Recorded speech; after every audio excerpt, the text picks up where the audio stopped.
Merci pour l'invitation déjà, et bonjour à tous. Alors je vais parler de mouvement humain, un petit peu de mouvement animal aussi, mais surtout de mouvement des robots, et en particulier des robots humanoïdes, qui sont en fait des machines avec lesquelles on essaye de reproduire les capacités de mouvement des humains, voire même de surpasser ces capacités de mouvement. Alors je vais essayer d'expliquer pourquoi c'est un problème difficile, et tout au long de l'exposé, je ferai une petite liste de quelques-unes des nombreuses disciplines mathématiques qui sont importantes et utiles dans ce domaine. Alors avant de commencer, déjà à quoi ça sert la recherche en robotique humanoïde? J'ai fait une petite liste d'applications. Ah, c'est avant, voilà. Comme vous pouvez le constater, qui sont classés par différents types de smileys. Donc, il existe des applications qui peuvent être par exemple tout simplement d'essayer de mieux comprendre le mouvement humain, comment ça marche, de créer des exosquelettes par exemple pour les paraplégiques, d'améliorer tout simplement les algorithmes de contrôle qu'on a aujourd'hui pour les robots. Alors pas forcément les robots humanoïdes, ça peut être des robots de type industriel. Il y a aussi bien sûr des applications avec des smileys pas contents. À titre personnel, je vise essentiellement des applications du haut de la liste. Voilà, ça c'est dit. Et avant de commencer, je vais aussi montrer une vidéo très rapide de quelques-uns de mes travaux personnels, juste pour montrer un peu le genre de problème sur lequel on peut travailler. Donc moi j'ai travaillé essentiellement sur la marche. Ici c'est avec un robot appelé HRP2 qui essaye de planifier ses pas selon ce qu'il voit, selon l'environnement. Ça c'est un autre prototype de robot qui a été construit en Allemagne. Donc moi je ne construis pas des robots, je fais les algorithmes à l'intérieur. Ça c'est le même genre d'algorithme avec un hexapode. Et ici c'était un prototype de robot bipède en Allemagne. Donc j'ai travaillé par exemple sur l'équilibre, comment on fait pour faire des prises de décision, prendre un pas, ou alors simplement essayer de s'équilibrer en utilisant les muscles. Donc ce ne sera pas des muscles, mais des moteurs pour la cheville de ce robot. Voilà, donc ça c'est un petit peu... Je ne vais pas revenir sur mes travaux personnels, mais c'était voilà, pour montrer un petit peu le contexte. Alors, donc je l'ai dit, l'objectif, ou un des objectifs principaux en tout cas de la recherche en robotique humanoïde, c'est de reproduire les capacités de mouvement des humains. Et c'est un problème vraiment très difficile.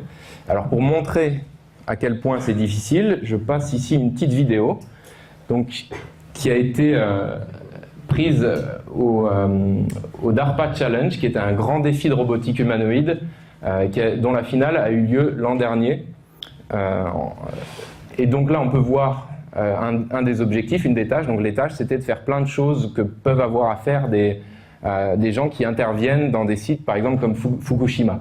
Donc là, il fallait monter sur une échelle et vous pouvez voir la vitesse. Donc c'est pas au ralenti, hein, c'est la vitesse réelle des meilleurs robots, donc de la meilleure technologie actuelle. Et c'était pas non plus une des plus mauvaises équipes, parce que vous pouvez voir par exemple que la personne en bas à droite, elle va être très contente de la performance réalisée. Alors que voilà, on avait typiquement ce genre de lenteur. Et là, il fallait simplement mettre les deux pieds au-dessus de la ligne rouge. Et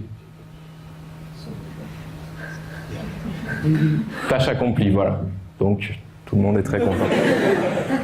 Et voilà, c'est ce genre de lenteur dans des conditions réelles qu'il faut attendre aujourd'hui. Donc on voit qu'on est quand même assez loin de Terminator, même si dans la recherche, on ne sait pas, les choses peuvent s'accélérer très rapidement. Donc là, c'était encore un autre exemple, donc avec des débris sur le sol, c'est assez difficile. Et le robot essaye de calculer ses pas, donc bien moins à l'aise qu'un humain, on peut le constater, et même là d'ailleurs, il va tomber. Ok, donc voilà, ça c'était simplement pour montrer la difficulté de la tâche et le fait que c'est un problème tout à fait non résolu. Vous verrez dans d'autres vidéos que dans des conditions de laboratoire où on connaît vraiment bien l'environnement, on est capable de faire quand même des choses très impressionnantes. Alors, pour comprendre pourquoi en fait le mouvement humain est si difficile à reproduire, il faut réaliser qu'en fait, on combine vraiment beaucoup d'ingrédients et beaucoup d'aptitudes pour réaliser nos mouvements de la vie quotidienne. Alors, là, j'ai fait une petite liste d'ingrédients cruciaux pour le mouvement. Donc, la première chose, c'est la gravité. Hein, la gravité, c'est elle qui donne les règles du jeu, et nous, on essaye de créer des stratégies qui nous permettent d'évoluer afin de résoudre les objectifs qu'on se pose, comme aller là-bas, m'asseoir, etc. Donc, je vais revenir plus en détail sur la gravité bientôt, mais c'est vraiment un point essentiel. Et l'équilibre également. Il faut être capable de maîtriser notre équilibre en permanence. Ensuite, il faut aussi connaître son corps. Donc, par exemple, la proprioception, c'est notre capacité de savoir, sans regarder, si j'ai la jambe pliée ou tendue, dans quelle configuration est mon corps. Et ensuite, il faut savoir créer avec ce corps-là les mouvements qu'on veut. Donc, par exemple, des choses aussi bêtes que si je veux faire une ligne avec ma main ou mes doigts, en fait, ça a l'air très simple, mais je suis quand même obligé de contrôler les muscles de mon épaule, de mon coude, de mon poignet, de manière tout à fait synchronisée. En fait, c'est pas une tâche comme ça. Rien que essayer de la reproduire sur un robot, c'est pas facile du tout. Ensuite, il faut une aptitude à planifier, parce qu'on peut avoir, par exemple, avec le contrôle d'équilibre, des mouvements réflexes, mais si je veux faire quelque chose du genre aller m'asseoir là-bas, il faut que je réfléchisse et que je prenne des décisions du genre je vais marcher d'abord, ensuite je vais m'appuyer sur une surface, etc. Donc il y a quand même un certain degré de planification qu'il faut être capable de réaliser. Alors ensuite, il faut aussi comprendre la dynamique, et d'une manière assez fine, et même parfois on va avoir besoin de la comprendre plus qu'on ne le croit. Donc pour ça, je vais faire une petite expérience interactive. Alors, je vais me mettre sur un pied, okay, en équilibre sur un pied, et vous avez déjà dû voir des équilibristes. On peut, dans cette condition, s'aider avec ses mains, okay, plutôt avec ses bras. Donc faire des mouvements comme ça pour essayer de garder l'équilibre. Alors, à votre avis, si je commence à tomber vers la gauche, okay, je vais pouvoir faire des mouvements rapides avec mes bras de manière à conserver mon équilibre. Et en gros, il y a deux solutions. Soit je fais ça, okay, soit je vais faire l'inverse, ça. Okay. Alors à votre avis, est-ce que si je tombe vers la gauche, il vaut mieux que je fasse un mouvement rapide des mains comme ça, ou dans l'autre sens? Ok, alors on va faire une main levée, d'accord? Qui vote pour ce sens-là?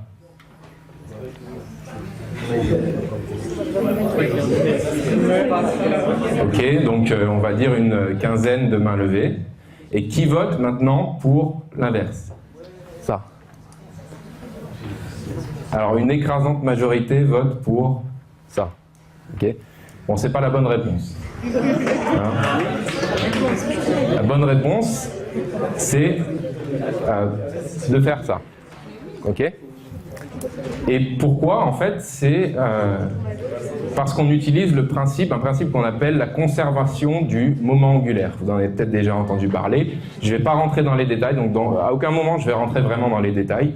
Mais là, ce qu'on exploite, en fait, c'est le fait que, en gros, hein, grossièrement, si je bouge, donc au début, j'ai aucun moment angulaire, parce que je suis à peu près à vitesse nulle quand je commence à tomber. Si je bouge rapidement mes bras, comme ça, ok, je vais créer un moment angulaire, et l'ensemble du système que je constitue va essayer de garder en fait un moment angulaire nul, et pour ça il va falloir que le reste de mon corps tourne dans l'autre sens. Okay, il y a plein d'applications qui utilisent ce principe, et donc ce qui est intéressant vraiment là-dedans, c'est qu'en fait vous étiez assis, donc vous n'avez pas pu vraiment faire l'expérience. Et en faisant l'expérience réellement, personne ne se serait trompé. C'est-à-dire qu'on sait tous comment faire quand on est en situation. On va tous bouger les bras exactement de la bonne manière. Okay, mais en fait, on n'arrive pas à se projeter. C'est parce qu'on a tellement intériorisé cette aptitude, à force de l'avoir apprise, qu'on n'arrive même pas à réfléchir à cette aptitude. En fait, elle est vraiment intégrée. Et donc, on voit bien que pour faire certaines choses, pour être à l'aise avec nos mouvements, on a besoin quand même d'utiliser des principes assez avancés de la dynamique. Alors ensuite, on a besoin de maîtriser aussi la vision et nos interactions avec l'environnement. Alors la vision, je ne vais pas rentrer non plus dans les détails, mais c'est essentiel. Et les interactions également. Là encore, on pourrait faire une expérience, mais je vais juste la décrire et vous pourrez la tenter chez vous. Donc encore une fois, on peut essayer de rester en équilibre sur un pied. Quand on a les yeux ouverts, ok, il n'y a aucun problème. Normalement, on tient, sans entraînement, on tient sans trop de problèmes. Moi, j'ai des petits problèmes, mais... Ensuite, vous pouvez tenter de fermer les yeux, ok. Et en fermant les yeux, là encore, sans entraînement, on peut y arriver, mais il faut s'attendre à ce qu'il y ait des grands mouvements. En fait, on va vraiment devoir beaucoup bouger les bras, beaucoup bouger le bassin pour essayer de ne pas tomber. Parce qu'au bout d'un moment, on a des petits déséquilibres qui ont tendance à s'accentuer, à nous faire diverger. Et maintenant, ce que vous pouvez essayer, c'est de vous mettre près d'un mur, avec la tâche suivante, d'essayer de fermer les yeux et de mettre un doigt contre le mur, mais d'effleurer à peine le mur. Okay, vraiment, l'objectif, c'est d'à peine toucher le mur. Et vous verrez que très rapidement, on est capable en fait de complètement compenser toutes les perturbations avec un contact vraiment presque négligeable avec le mur. Okay, bon là, je pourrais le faire, hein, mais j'ai pas de mur à côté de moi. Mais vous pouvez essayer à la maison ou tout à l'heure. On arrive vraiment très rapidement à exploiter un contact négligeable pour stabiliser entièrement notre position, notre posture, et on n'a plus du tout besoin de faire des grands mouvements pour ne pas tomber. Donc ça montre vraiment qu'on est capable en fait, d'interagir très très précisément avec l'environnement. Quand on prend un contact, on sait exactement la tension qu'on veut avoir dans nos muscles pour pas que le contact soit trop brutal, pour que toutes les choses qu'on fait se passent en fait de la meilleure manière possible. Ensuite, on a aussi besoin d'apprendre, parce que ça ne suffit pas d'avoir une capacité absolue, on va dire, de connaissance et de capacité de génération de mouvement. Mais en fait, le mouvement qu'on fait dans la vie quotidienne, il dépend fortement de l'environnement dans lequel on évolue, et on apprend sans cesse des contextes et des aptitudes à utiliser dans certains contextes. Un exemple très fréquent, ça va être les escalators en panne. Okay, on a appris quand on fait le premier pas sur un escalator, comme on sait à peu près à quelle vitesse ça bouge, on a appris donc on a tout un système de contrôle moteur qui s'est conditionné pour qu'on fasse une petite projection vers l'avant qui va nous stabiliser dès le début du mouvement. Et en fait, quand l'escalator est en panne, même si consciemment on essaye de se répéter, enfin ça ne marche pas pour tout le monde, mais normalement, si consciemment on essaye de se répéter, l'escalator est en panne, je vais marcher comme si c'était un escalier normal, on va quand même sentir que notre corps, il essaye de se projeter un tout petit peu vers l'avant. Donc normalement, on peut ressentir ce genre de choses qui montrent à quel point on se conditionne pour, selon l'environnement, selon les objets qu'on utilise, faire les mouvements appropriés. Alors je vais revenir sur tous ces points un petit peu plus précisément tout au long de la présentation. La première chose, donc j'ai parlé de la gravité et à quel point elle était essentielle. Et effectivement, comme c'est elle qui dicte pratiquement tout, il est quasiment nécessaire en fait de conceptualiser presque la gravité. Alors je propose de regarder immédiatement une vidéo de Bouquetin. Ok, donc je ne dis pas ce qui va se passer. Donc,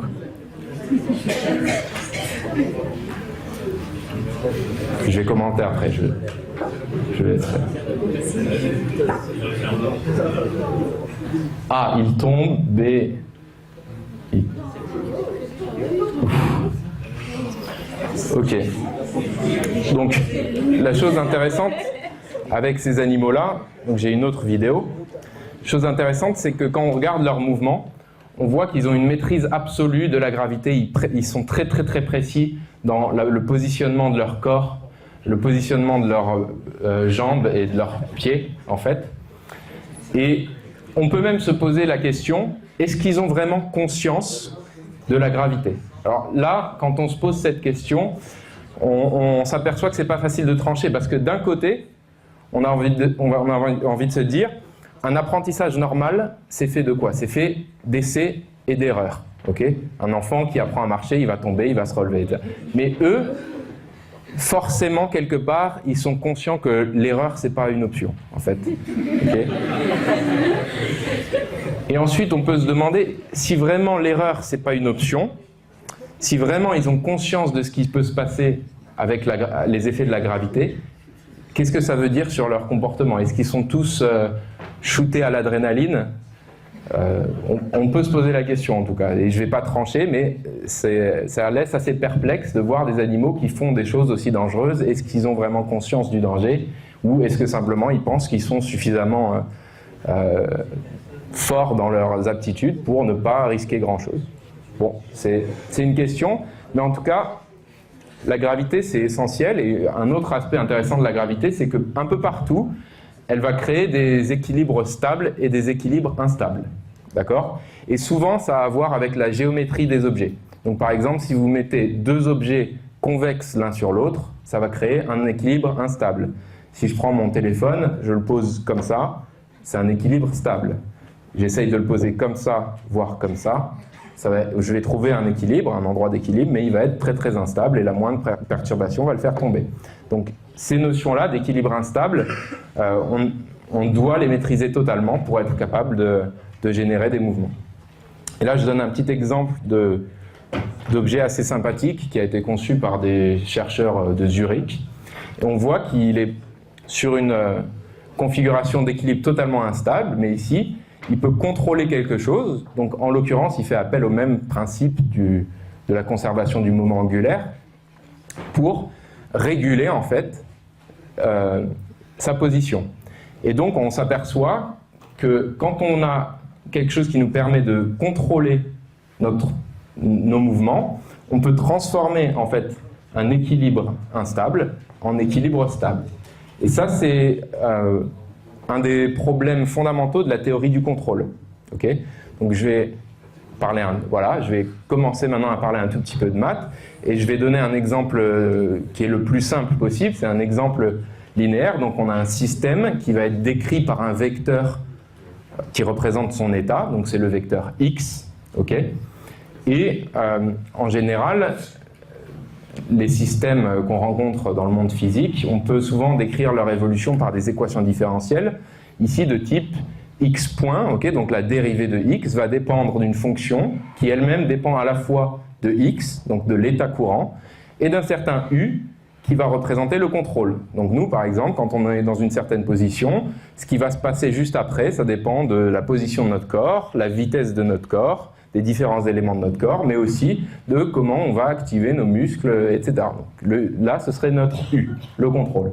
Dans un exemple très simple linéaire, on peut dire par exemple que x point, la dérivée de x, elle va dépendre de x et u de la manière suivante: ax plus bu, où a et b sont des matrices. Okay? Et si on choisit, donc u on contrôle, donc on peut choisir par exemple d'exprimer u en fonction de x. Okay? Donc d'écrire U égale K, j'ai mis une matrice K U, donc U égale K fois X. Okay? Et ça nous donne l'expression à droite, pardon, où on peut voir que X point est égal à une matrice qui va dépendre de K fois X. Okay? Et il se trouve que, en fait, dans cette formulation-là, on voit tout de suite que 0, c'est une position d'équilibre. Okay? Donc 0, c'est le point rouge dans les portraits de phase qui sont dessinés en dessous, qui montrent en fait les trajectoires de ce système. Et ce qui est intéressant, donc 0 sera toujours une position d'équilibre, mais en fait, le fait qu'elle soit instable, cette position d'équilibre, comme dans le cas à gauche, ou le fait qu'elle soit stable, comme dans le cas à droite. Pourquoi stable et pourquoi instable dans le cas à gauche? Parce qu'à gauche, on voit les trajectoires qui, si on perturbe un tout petit peu, elles vont diverger soit vers le haut, soit vers le bas. Okay? Alors que dans le cas à droite, si on décale un tout petit peu de la position centrale, on va revenir en fait vers cette position centrale. Et bien le fait que ce 0 soit stable ou instable, ça dépend des valeurs propres, principalement, de la matrice A plus B fois KU. D'accord? Et donc en modifiant U, on peut faire en sorte que les valeurs propres, alors précisément, on va faire en sorte que toutes les valeurs propres soient à partie réelle négative. Okay? C'est ça qui va dire que notre 0 est stable. Donc on voit ici comment le contrôle, de manière très théorique, permet de transformer un équilibre instable en un équilibre stable.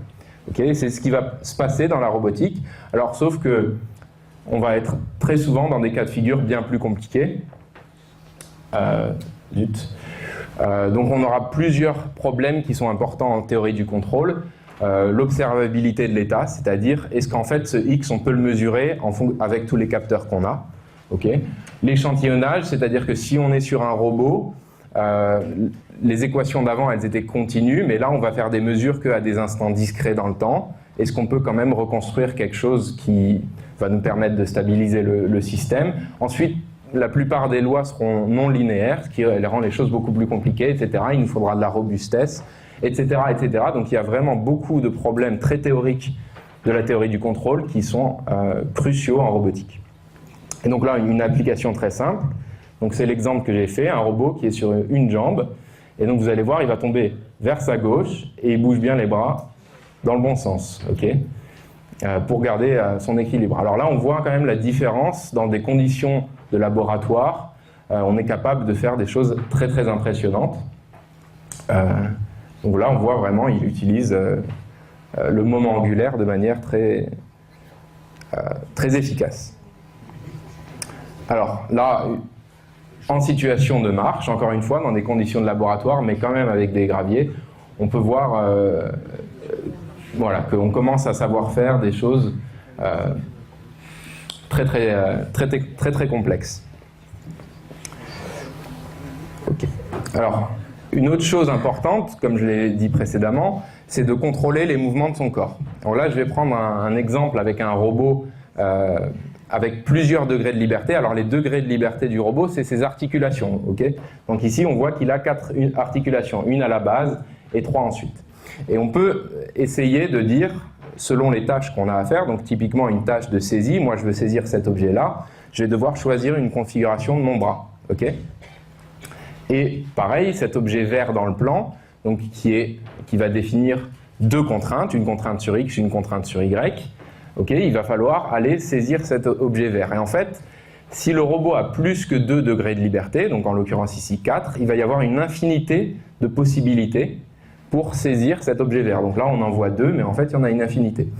Et ce qu'on va appeler la géométrie inverse, c'est résoudre le problème suivant. Je vous donne un endroit, un point vert, donnez-moi une configuration de bras qui atteint ce point vert. Okay, et en fait, ça, c'est très difficile à résoudre. Okay, donc, ce qu'on fait en général, c'est qu'on va utiliser la chose suivante. On va dire, je ne sais pas exactement maintenant comment je vais atteindre ce point, mais je suis dans une configuration donnée. Pour l'atteindre, je peux essayer d'aller dans la bonne direction. Donc, d'avoir la bonne vitesse au niveau du bout de mon bras. Okay, donc, cette vitesse désirée, c'est V. Et en fait, il se trouve qu'on a des relations linéaires entre la vitesse articulaire, donc ici, on va avoir tous les angles QA, QB, QC et QD, qui sont des valeurs en radians qui définissent la configuration du bras. Okay, et la vitesse articulaire, ça va être la vitesse à laquelle changent toutes ces valeurs d'articulation. Donc ça va nous donner un vecteur Q point. Okay, et il se trouve qu'il y a une relation linéaire entre V et Q point. Donc on va pouvoir écrire V égale J fois Q point, où J est une matrice. D'accord? Alors, là encore, une chose intéressante, c'est à peu près pareil. Cette fois-ci, c'est facile à résoudre, en fait, ce genre de choses. S'il y a une solution, on peut très facilement trouver Q point en fonction de V et de J. D'accord? Mais J, dans ce cas-là, ce n'est pas une matrice carrée. Donc, on ne peut pas juste utiliser l'inverse de J. En fait, ce qui va se passer, c'est qu'on va avoir une infinité de solutions pour créer cette vitesse donnée. Okay, mais cette fois-ci, on va pouvoir trouver cette infinité de solutions.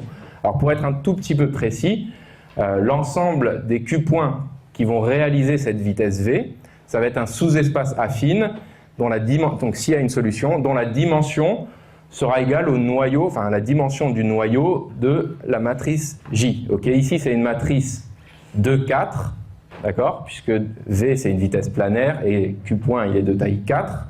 Donc son noyau est de taille au moins 2. Donc on sait qu'on aura au moins un sous-espace affine de dimension 2 dans lequel on peut choisir n'importe quelle valeur et ça nous donnera la bonne vitesse. Okay, et bien ça permet de gérer ce qu'on appelle la redondance du robot. C'est-à-dire que, et la redondance du robot, pour les humains, c'est aussi, la redondance est d'une propriété cruciale, parce que c'est ce qui nous permet de faire plusieurs choses à la fois. Okay, on va pouvoir à la fois résoudre cette tâche, et ensuite, quand on se place dans le noyau, en quelque sorte, on va pouvoir résoudre d'autres tâches. Okay, un petit peu comme si, alors je vais avoir du mal à le faire peut-être avec le micro, quoique, imaginons que je veuille juste saisir cet objet, je suis là, ok, je peux le saisir, je fais un mouvement très simple. Et en fait, ce mouvement-là, il va avoir un noyau dans lequel je peux faire plein d'autres choses sans altérer le mouvement. Okay, je peux bouger mon coude, mon genou gauche, ça ne va pas changer le fait que j'ai la bonne vitesse ici. Et typiquement, ce qu'on va faire en robotique humanoïde, c'est qu'on va mettre des piles de tâches comme ça, où on va essayer de résoudre plein d'objectifs. Par exemple, si je ne veux pas tomber, je vais vouloir que mon centre de gravité reste au même endroit. Et donc, on peut très facilement, avec les robots, générer des comportements comme ça, où on va saisir cet objet, mais pour compenser le déplacement du centre de gravité, on va bouger la jambe. On va pouvoir voir des robots qui font ça très naturellement, rien qu'en faisant ce que vous voyez ici, c'est-à-dire de l'algèbre linéaire. Alors là, je vais montrer une petite vidéo où on a un robot avec, je ne sais pas, 12-13 articulations, et son objectif au début, c'est de suivre un point, le point vert en bas, et puis, comme il est redondant, il peut faire d'autres choses. Donc, au bout d'un moment, on lui demandera de suivre aussi le point rouge, mais avec son coude, donc un point du milieu de ce bras, et on verra qu'il va pouvoir le faire. Okay, donc ici, voilà, il suit très bien le point vert, sans problème. Et puis, au bout d'un moment, voilà, on lui demande, suis maintenant le point vert ici, et comme il est redondant, il arrive à faire les deux choses à la fois. Okay, donc, ce genre de choses, c'est l'exploitation de la redondance, et c'est quelque chose qui est aussi très utile pour nous, pour faire plein de choses à la fois. Okay. Alors maintenant, un exemple, encore une fois, avec un robot industriel. Lui, il a 7 degrés de liberté, et sa tâche, c'est de ne pas faire bouger le bout là. Okay. Et en fait, ne pas faire bouger ça contraint 6 degrés de liberté, parce qu'il y en a 3 pour la position dans l'espace et 3 pour l'orientation dans l'espace. Et donc, il lui reste 1 degré de liberté dans lequel il peut explorer des choses, peut-être bouger son coude pour éviter des objets. Donc voilà pour la cinématique. Et la planification de mouvement, cette fois-ci, c'était ce que je disais tout à l'heure, pour créer un mouvement un petit peu compliqué, il va falloir prendre en compte les objets qui sont là. Moi, si je veux aller vers là-bas, je peux pas simplement essayer de minimiser quelque chose directement en espérant y arriver. Il va falloir que je réfléchisse, ah non, il y a un obstacle, il faut que je le contourne, etc., etc. Donc il faut comprendre l'environnement de manière géométrique. Donc là, c'est ce qui est fait dans un petit exemple abstrait. On a une zone de départ, une zone d'arrivée, des obstacles en bleu, et puis en fait, ce qu'on va créer, c'est un arbre qui explore l'espace et qui va essayer de trouver un chemin, okay, pour aller du point A au point B. D'accord ? Donc ça, c'est aussi une partie importante de la robotique et en particulier de la robotique humanoïde. Et ça fait appel, niveau mathématique, cette fois-ci, à beaucoup de géométrie. Alors, par exemple, on peut se demander, donc on a vu dans l'exemple précédent qu'on veut construire des arbres pour explorer l'espace. On peut se demander géométriquement comment on fait pour construire très efficacement des arbres d'exploration. Ensuite, on peut essayer de lisser les trajectoires. Ça, c'est encore un problème de géométrie. Et un autre problème de géométrie qui est très souvent présent en robotique, c'est le fait qu'on va planifier des trajectoires sur un objet qu'on appelle des variétés. Okay. Alors des variétés, c'est un objet topologique qui est localement équivalent à un espace euclidien. D'accord ? Donc par exemple, quand on planifie des mouvements avec un robot qui a 2 articulations, okay, qui lui permettent de faire des rotations, donc ces 2 degrés de liberté-là, en fait, planifier un chemin pour ça, comme on peut faire des tours complets, ça équivaut à planifier un chemin sur la surface de ce tore-là, qui est une variété de dimension 2. D'accord ? Et en fait, je vais pas rentrer dans les détails, mais on a plein de variétés de ce genre qui peuvent naître, par exemple, de l'envie de planifier en gardant 2 points de contact. Donc si moi, je veux bouger en gardant la main ici, le pied là, je vais quelque part bouger sur une variété différentielle. Et il va falloir réussir à planifier des chemins. Donc on voit que la géométrie, c'est aussi très important.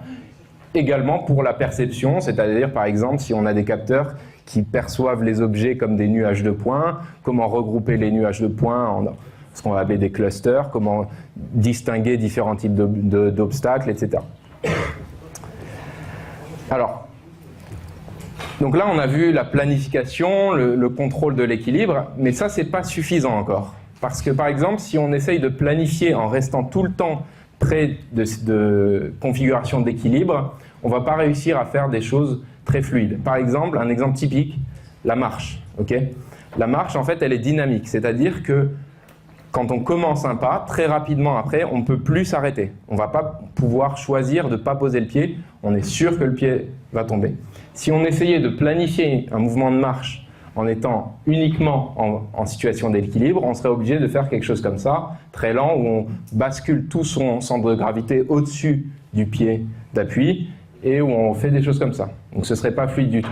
En fait, la marche, c'est un mouvement dans lequel on sacrifie en permanence son équilibre. Donc quand on marche, on est tout le temps en train de tomber. Mais on est en train de tomber d'une manière planifiée, parce qu'on sait qu'on aura l'occasion de reposer plus tard le pied au sol et donc de regagner notre équilibre. Okay, et donc c'est là, quand on arrive à maîtriser à la fois la planification et intégrer des notions de dynamique, c'est là qu'on commence à faire des choses qui peuvent être vraiment très intéressantes. Un petit exemple où il y a besoin de connaissances dynamiques, de planification, de contrôle. Hop. Donc je vais laisser la vidéo tourner.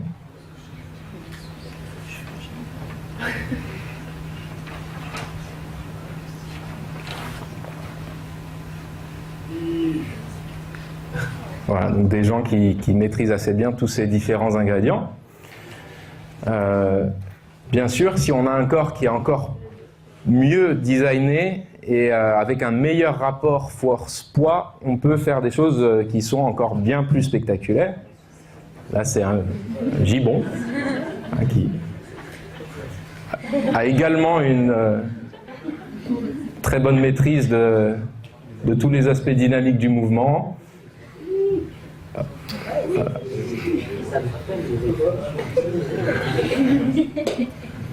Voilà, il est un peu plus agile que les enfants. Mais...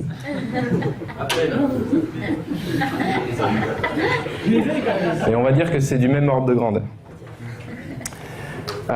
Ok, donc la dynamique, très important, mais le problème c'est que la dynamique, c'est très compliqué en fait.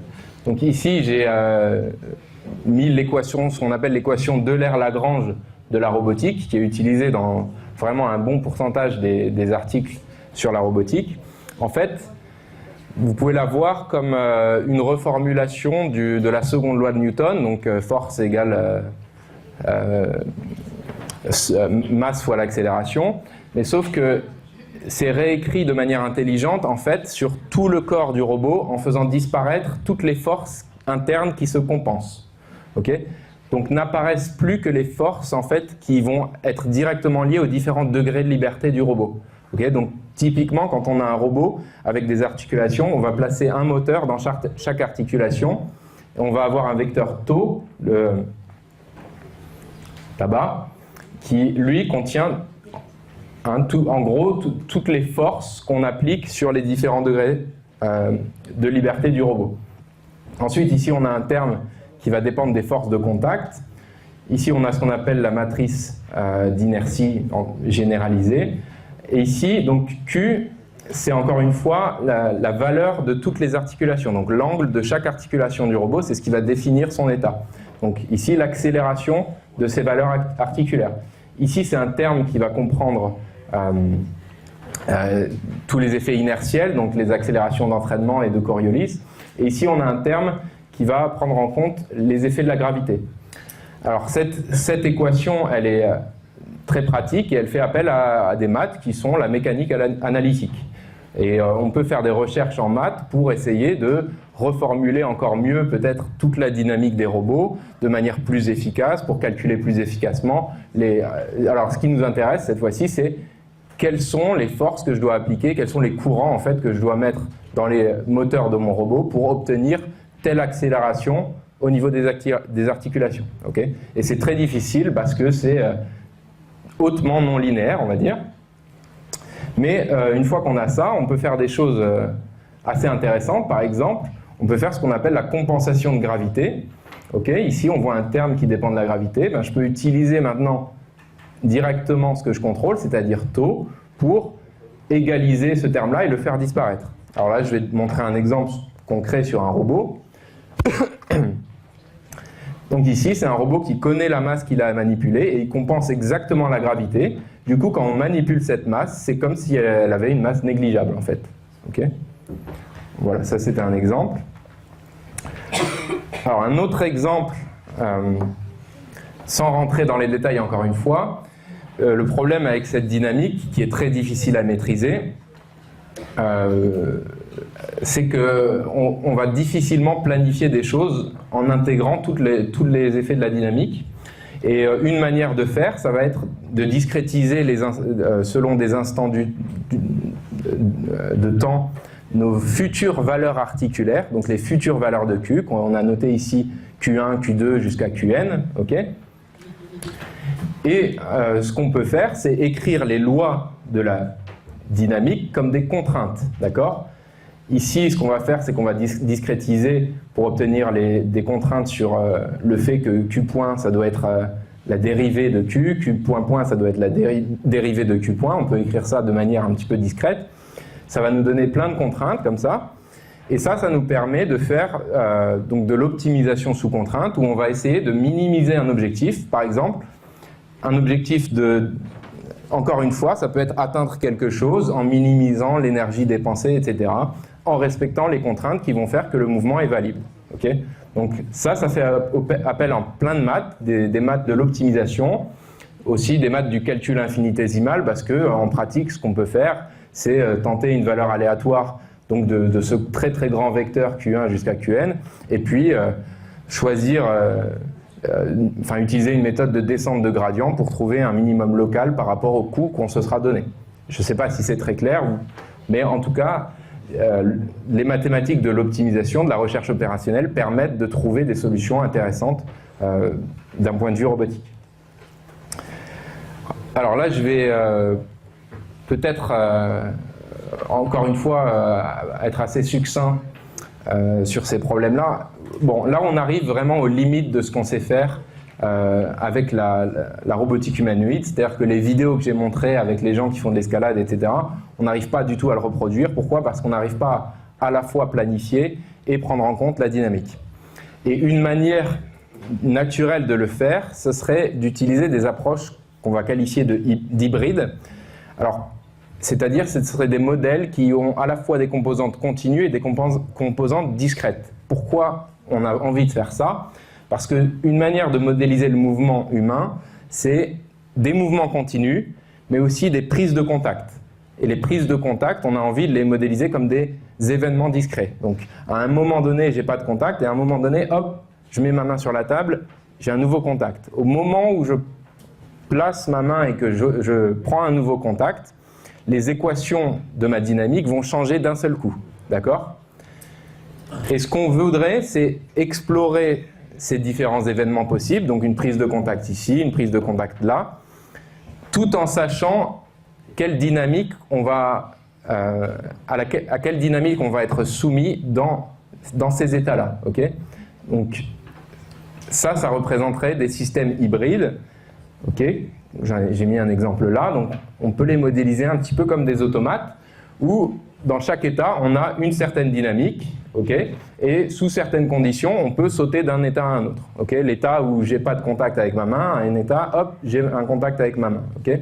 Et ce qu'on voudrait, c'est créer des trajectoires, cette fois-ci, qui vont se balader dans ce gros automate et qui vont nous dire à chaque saut d'un état à l'autre, ici, il faut mettre ma main là, il faut mettre mon pied là, et entre-temps, je suis des lois dynamiques. Okay. Alors ça, c'est une approche basée sur des systèmes hybrides qu'on pourrait tenter. Le problème, c'est que les systèmes hybrides sont très rapidement indécidables. Donc là, j'ai mis un exemple d'un des systèmes hybrides les plus simples possibles. Donc on va découper l'espace en différentes zones polyédrales. Et sur chaque zone, la dynamique est très très simple. Okay, x point est égal à une constante. Donc on voit que quand on est dans une zone, on bouge tout le temps suivant une direction fixe. Okay, Et on voit à quel moment on saute d'un état à l'autre, c'est quand on arrive à la frontière. D'accord? Donc ça, on peut le représenter avec le formalisme précédent, on saute d'un état à l'autre, etc. Le problème, c'est que si on veut faire un peu de théorie des automates pour trouver des chemins ou pour savoir qu'est-ce qu'on peut atteindre comme état, bah, dès la dimension 3, ce type de problème-là est indécidable.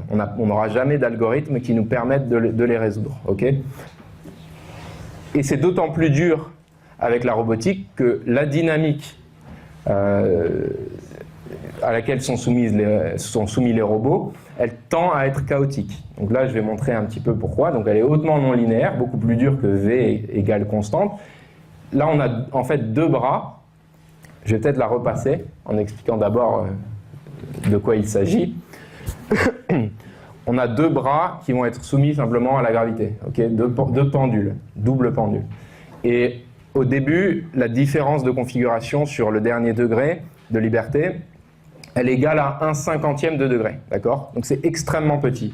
Mais en fait, très vite, on s'aperçoit qu'il y a une très grande sensibilité aux conditions initiales, puisque, voilà, au bout d'un certain temps, les mouvements se séparent complètement. Okay?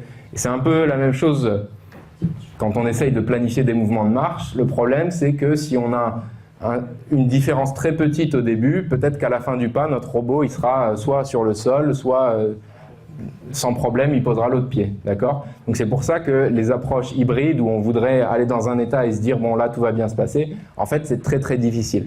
Et là on voit en fait que peut-être même qu'il y aurait besoin d'une nouvelle discipline mathématique ou en tout cas de fondements mathématiques un peu plus avancés sur les modèles hybrides qui combinent des aspects à la fois continus et des aspects discrets. En général, on sait bien faire le discret, on sait bien faire le continu, mais les deux à la fois, ça peut poser problème. On le voit également dans des problèmes d'optimisation mixte, où voilà, on va optimiser des problèmes qui ont à la fois des variables continues et des variables entières, et c'est en général très difficile. Donc là encore, des nouvelles avancées en maths pourraient être utiles à la robotique humanoïde. Et enfin, mon dernier point, ça concerne l'apprentissage, parce que bon, voilà, si les méthodes formelles ne sont pas suffisantes, et en général elles ne le sont pas, une raison, par exemple, pour laquelle c'est difficile de tout résoudre simplement à partir de modèles mathématiques, c'est imaginez que vous enseignez à votre robot qu'il vaut mieux marcher sur des surfaces complètement planes, et qu'un jour vous l'emmenez près d'un lac, il va se dire, tiens, une surface complètement plane, ça doit être bien de marcher dessus. Donc en fait, vraiment, il faut une très bonne compréhension des contextes pour avoir les mouvements appropriés. Et ça, nous, on est capable de le faire vraiment uniquement grâce à l'apprentissage. Les humains et les animaux sont vraiment des machines à apprendre.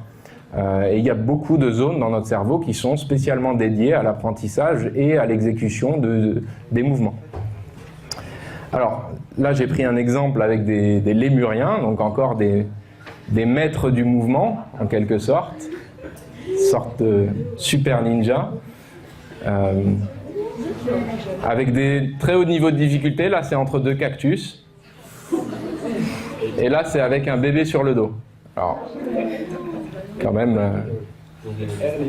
c'est quand même assez exceptionnel. Un petit peu de retour en arrière sur un lémurien du même genre, et là on voit qu'il a beaucoup plus de mal, et on arrive presque à se rendre compte qu'il explore un petit peu tout un tas de possibilités de mouvement, et voilà comment il apprend à forger des aptitudes qui vont être bien plus spectaculaires plus tard. Les humains, c'est pareil. Là, encore une vidéo trouvée sur YouTube. On va voir que l'équilibre qu'on prend pour acquis, c'est quand même beaucoup plus difficile pour un bébé qui se rend compte bouger en gardant l'équilibre, c'est peut-être plus dur que ça en a l'air. Ok ? Hop. Hop. Voilà, donc il nous faut vraiment longtemps pour être capable de mettre au point ces aptitudes. En plus, on bénéficie de millions d'années d'évolution, donc c'est très difficile d'espérer simplement mathématiquement reproduire tout ça. On aimerait avoir des façons de reproduire cet apprentissage chez les robots. Donc là, je mets un petit exemple qui a été fait dans mon laboratoire, pas par moi. Vous avez la référence en bas. Ici, c'est un robot qui au début marche normalement et puis on lui casse la patte. Et en fait, de manière offline, il a construit une carte de mouvements de déplacement possibles et ça lui permet de très rapidement réessayer des mouvements pour être capable de faire son objectif malgré la patte cassée, c'est-à-dire d'aller tout droit. Là, on a cassé une autre patte et très rapide. Voilà, encore une fois, le robot est capable de générer des mouvements à partir de son apprentissage, ou en tout cas de son exploration des différents mouvements possibles qu'il a fait offline. Alors, juste pour résumer à nouveau pourquoi on veut apprendre, c'est parce que donc il y a cette dépendance au contexte, les limites donc de la programmation experte. On ne va pas avoir envie de résoudre le problème en écrivant un programme. Si cette surface plane est un lac, ne pas faire ça, si, etc., etc. Donc ce serait un code bien trop compliqué pour prendre tous les cas de figure en compte. Donc l'insuffisance des méthodes basées modèles, comme on l'a vu par exemple, il y a des méthodes mathématiques, les approches hybrides qui sont très difficiles à mettre en œuvre dans les cas complexes que sont ceux de la robotique. Et comment on fait pour faire de l'apprentissage? Donc là, ça fait appel à beaucoup de mathématiques que j'ai déjà notées, comme l'optimisation, l'algèbre linéaire, etc. Ça fait également appel aux statistiques et aux probabilités qu'on peut rajouter comme ça à la liste des disciplines mathématiques importantes. Et comment donc on peut le faire en créant des répertoires d'aptitudes, comme on l'a vu dans la vidéo précédente, en faisant ce qu'on appelle du contrôle optimal inverse. Alors là, il s'agit par exemple d'observer des mouvements humains et d'essayer de se demander qu'est-ce que l'humain cherche à minimiser. Quel est le principe qui guide tel ou tel mouvement, okay? Et aussi des méthodes basées sur des réseaux de neurones ou alors plus généralement des méthodes qui vont essayer de regarder dans le cerveau qu'est-ce qui se passe quand on apprend à faire des mouvements, qu'est-ce qui se passe quand on fait des mouvements. Et on va voir différentes structures qui vont voilà, des différentes architectures qui vont structurer la manière dont on apprend à se déplacer et dont on se déplace. Et l'objectif, ça peut être de recopier ces architectures dans du code en espérant qu'on obtienne les mêmes propriétés assez spectaculaires d'apprentissage. Là, j'ai mis un exemple où, par exemple, ce qu'on va vouloir, un des problèmes qu'on veut souvent résoudre en apprentissage, c'est la généralisation. Donc on observe que quelques petites trajectoires, les trajectoires noires, et on va vouloir généraliser en formant une carte qui nous dirait si le point de départ n'est pas le même, qu'est-ce qu'il faut faire? Voilà, donc ça en bleu, c'est ce qui a été appris à partir des 7 trajectoires. On essaye vraiment de généraliser et de deviner quelle devrait être la trajectoire hors des points de départ qu'on a déjà observés. Voilà. Il y a de nombreuses questions ouvertes et très importantes en apprentissage.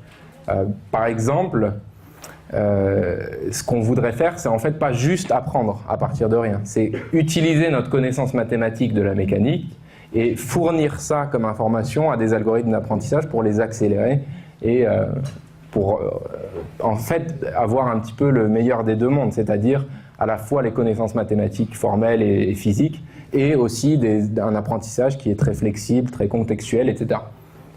Et on peut aussi vouloir, alors là, ça c'est peut-être plus dur, raisonner à plusieurs niveaux, comme semblent le faire les humains, c'est-à-dire que moi, pour aller d'ici à là-bas, je vais pas planifier tous mes mouvements exactement. Je vais me dire, grosso modo, il faut que j'aille là, ensuite que je monte ces escaliers. Et en faisant ça, je vais utiliser différentes aptitudes, mais en sachant que ça va être bon. Donc ce genre de planification vague est assez difficile à reproduire, mais c'est un des challenges. Alors là, j'arrive bientôt à la fin, et pour résumer, on peut voir qu'on a croisé beaucoup de mathématiques, donc la théorie du contrôle, l'algèbre linéaire, la géométrie, la mécanique analytique, calcul infinitésimal, optimisation, etc. Donc vraiment la robotique et la robotique humanoïde en particulier sont des domaines qui font vraiment beaucoup appel aux maths. Et voilà, donc c'est bien de faire des maths. Et pour conclure, je vais montrer deux petites vidéos qui montrent à quel point les humains sont forts dans leur maîtrise du mouvement. La première vidéo, c'est Michael Jordan, parce que étudier le mouvement, un des avantages aussi, c'est de pouvoir regarder du sport en faisant croire qu'on travaille. Alors là, on va voir ce qui se passe. Donc il reçoit la balle, il se prépare à faire un dunk, main droite, il voit un défenseur qui allait se lever, il change de main, ok, et il la met dedans. Okay. Donc là, c'est quand même assez incroyable. Donc ce qui s'est passé, je vais peut-être remontrer la vidéo, c'est que vraiment, vous allez voir une main se lever à gauche, en bas, à droite, pardon, ok, et il change. Donc en une fraction de seconde, il a vu le danger potentiel du défenseur et il a immédiatement réussi à mettre en œuvre toute une stratégie différente, ok. Déjà, normalement, on n'a pas le temps de changer le ballon d'une main à l'autre, ok, mais il a réussi à faire ça en une fraction de seconde. Et ce qui est aussi intéressant, c'est quand on lui a demandé de ses réactions à propos de cette action-là, il a dit « c'était juste de l'instinct ». Alors on comprend ce qu'il veut dire, mais c'est faux. C'est pas juste de l'instinct. Peut-être dans quelques milliers d'années, si on empêche de se reproduire les gens qui jouent pas bien au basket. Mais ça m'étonnerait que chaque enfant ait en lui, dans son cerveau, déjà inscrite des capacités à mettre des paniers de basketball. Donc non, c'est pas de l'instinct, mais ça montre vraiment à quel point on peut, avec l'apprentissage, ancrer différentes aptitudes en nous et réussir à très rapidement les mettre en œuvre.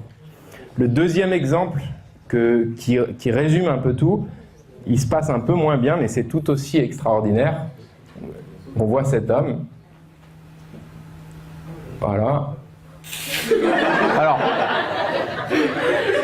on pourrait croire comme ça que c'est un gros raté, mais en fait, il fait vraiment plein de choses qui sont extraordinaires du point de vue de la dynamique, de la planification, de tout ce dont j'ai parlé. Je vais remontrer au ralenti. La première chose que vous constaterez, il va tomber vers là et il bouge, il fait un mouvement de rotation des mains dans le bon sens. D'accord ? Il ne se trompe pas. Ensuite, il voit que il faut atteindre ça, ce bord-là. Mais quand il le fait, son centre de gravité n'est pas encore passé. La seule manière de ne pas tomber, ça va être de prendre des contacts à l'arrière. Okay ? Si moi je suis comme ça avec des contacts devant moi, je vais forcément tomber. Il faut à un moment donné que je mette des contacts vers l'arrière. Okay ? Et en remontrant encore une fois la vidéo, on va voir qu'il fait un échange sur les pas à la fin qui montre qu'il a planifié ce qu'il voulait faire. Il sait qu'il a été trop loin avec ses jambes, son centre de masse est encore vers l'arrière, donc il va falloir mettre un pied sur une des deux barres. Et le problème, c'est que ce n'est pas le bon pied. Il sait les contraintes de son corps. Donc là, il va faire un petit échange de pas, voilà, comme ça. D'accord ? Et ça, si vous essayez de reproduire ce genre de comportement sur un robot, c'est quasiment impossible parce qu'il faut vraiment comprendre beaucoup de ce qui se passe pour être capable, à la place de faire, comme il a fait jusque-là, des pas vers l'avant tout simple, il sait qu'il faut échanger et aller chercher un autre endroit avec le pied droit. Okay, donc il prend tout en compte, il prend en compte la dynamique, les capacités que son corps a de mouvement, sinon il pourrait décider de faire ça, mais il sait qu'il ne va pas y arriver. Okay, et donc en quelques fractions de secondes, encore une fois, il est capable de replanifier des mouvements pour tenter de résoudre un objectif qui est très difficile dans ce cas-là, de garder l'équilibre. Bon, il n'y arrive pas, mais il a vraiment bien essayé. Et c'est ce qui conclut ma présentation, si vous avez des questions.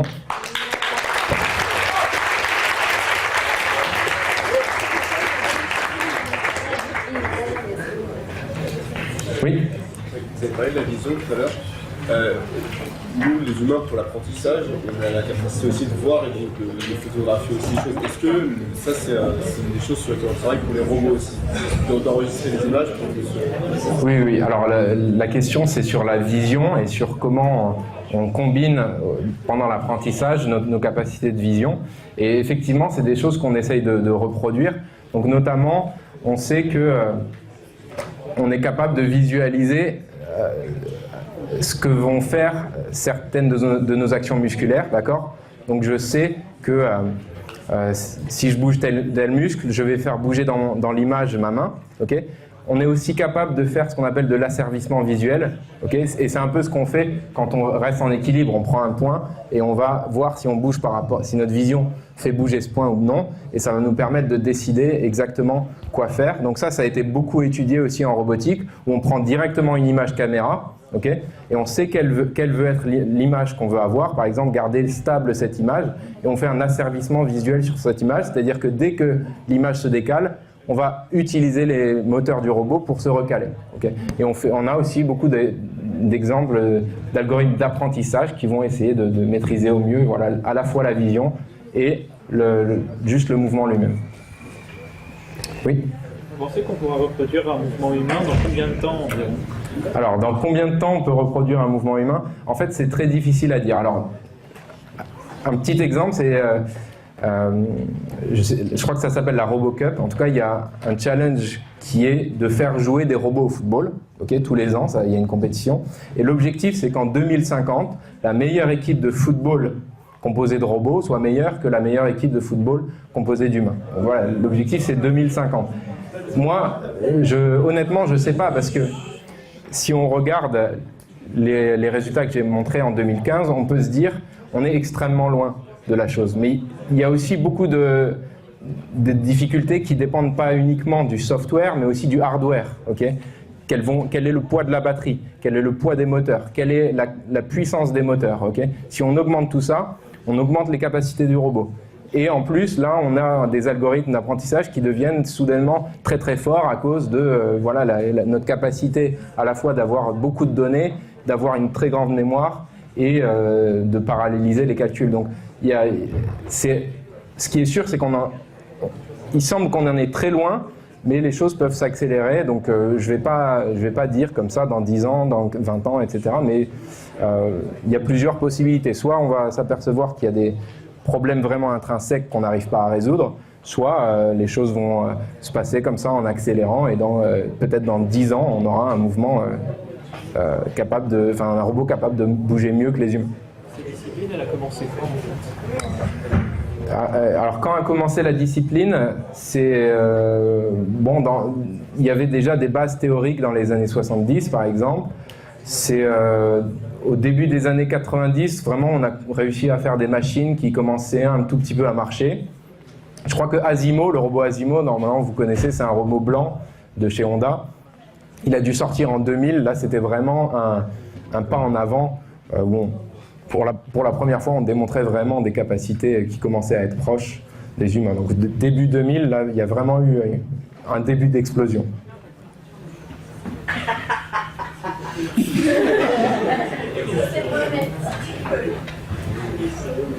D'autres questions? Oui.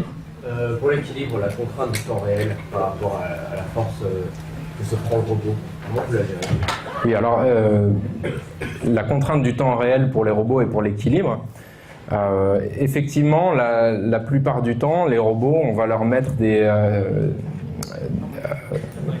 des OS temps réel, okay, où on va avoir des contraintes très très fortes sur le temps qu'il doit mettre à calculer et à donner une réponse. Okay.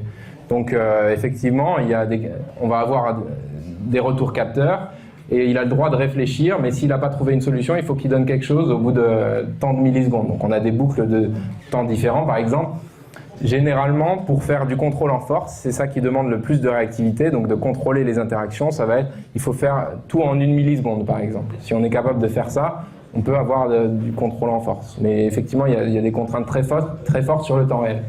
Comment vous décidez le temps de la boucle, par exemple, en fonction de la force ou par rapport au passé, par rapport à quand ça succède? Alors, ça va être... comment décider le temps de la boucle? C'est principalement une expérimentation. Donc, vous prenez vos capteurs, vous prenez vos moteurs, et vous essayez de faire une expérience, soit d'équilibre, soit justement d'interaction de force, et vous regardez quand est-ce que ça marche, quand est-ce que ça marche pas, d'accord? Et en général, on trouve des valeurs qui sont autour de la milliseconde ou des 5 millisecondes pour des choses plus faciles. Sinon, il peut y avoir des mouvements qui vont vibrer ou des choses qui vont très mal se passer. Mais c'est empirique. Et ensuite, une fois qu'on a décidé que c'était 1 milliseconde, là, on met tout en œuvre pour que le software délivre des réponses en 1 milliseconde. Il n'y a pas d'intérêt à donner une liberté au robot sur ça, pour qu'il fasse de l'apprentissage? Alors, est-ce qu'il y a de l'intérêt à donner une liberté sur les boucles, sur le temps des boucles? Oui, il y a un intérêt, et notamment ce qu'on va essayer de faire. Donc, on sait qu'il y a certains types d'actions où il faut que la boucle soit très rapide. Interaction en force, il faut 1 milliseconde. Mais pour certaines choses, on va pouvoir prendre plus de temps. Donc, par exemple, pour décider globalement ce qu'on doit faire, pour décider le pas suivant, par exemple. On a toute la durée du pas. Donc, on va avoir des choses qui vont se passer à des horloges de temps différentes. D'accord? Et après, est-ce que le programme peut lui-même optimiser sa boucle? Oui, certainement que ça peut être envisageable et qu'on peut avoir des résultats. Enfin, on peut tenter de faire ça pour voir ce que ça va donner. Vous faites beaucoup de simulations des robots, c'est-à-dire vous simulez le comportement des robots sur ordinateur avant de faire une machine? Est-ce qu'on simule le comportement? Oui, énormément. Mais est-ce que du coup il y a vraiment un intérêt? Enfin, à quel moment vous décidez que la simulation est suffisamment viable pour faire une machine? À quel moment la simulation est viable pour faire une machine? Alors en fait, en général, la machine est... Enfin, à ma connaissance, c'est assez rare qu'on construise la machine en simulation. Okay. On va plutôt avoir construit la machine, on copie la machine en simulation, et ensuite on travaille sur la simulation, et on retourne à la machine. C'est très dur Enfin, c'est très intéressant de faire de la simulation, parce qu'on voit des résultats vraiment très performants, mais c'est dur d'être proche du comportement réel. Donc il faut calibrer ça, en fait. Donc on va avoir le robot, le modèle, et on va essayer de regarder quelles valeurs vont donner exactement les mêmes comportements. C'est pas simple de vraiment avoir un simulateur très précis, très fidèle. Oui. Pour augmenter l'être humain, est-ce qu'il y a un intérêt d'avoir seulement 2 pattes? Parce que par exemple, le robot qu'on a vu à 6 pattes, à 8 pattes, beaucoup plus stable, etc. Et peut-être que ça demanderait moins de calcul. Oui, bonne question. Est-ce qu'il y a un intérêt à avoir 2 pattes autre que recopier l'humain? Alors, déjà, le cas bipède, c'est d'un point de vue scientifique, c'est peut-être le plus intéressant par rapport à l'équilibre, parce que une patte, c'est très dynamique, on fait que sauter. 3 pattes, en fait, on peut se déplacer en étant quasiment tout le temps stable. Mais 2 pattes, il faut vraiment tout le temps sacrifier son équilibre. Donc ça, c'est un intérêt scientifique pur. Ensuite, peut-être pas. C'est-à-dire si on voulait vraiment construire des robots capables de faire les choses les plus intéressantes à niveau applicatif, c'est peut-être vraiment pas le bon choix. Maintenant, il y a un aspect qui est que nos environnements, on les dessine, on les construit en fonction de notre forme à nous, de nos caractéristiques géométriques. Et donc en particulier, on n'a pas beaucoup de...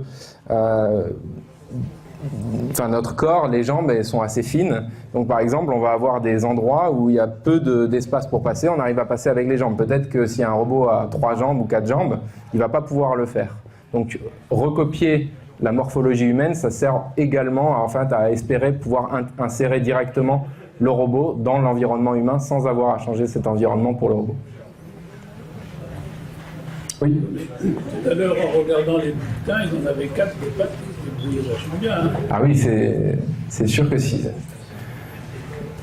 C'est pas forcément un plus d'utiliser la bipédie. En fait, 4 pattes, on peut faire probablement des choses au moins tout aussi spectaculaires.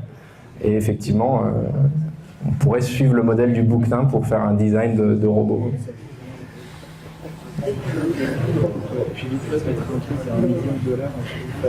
Il n'y a pas de nouvelles questions. Merci. Merci.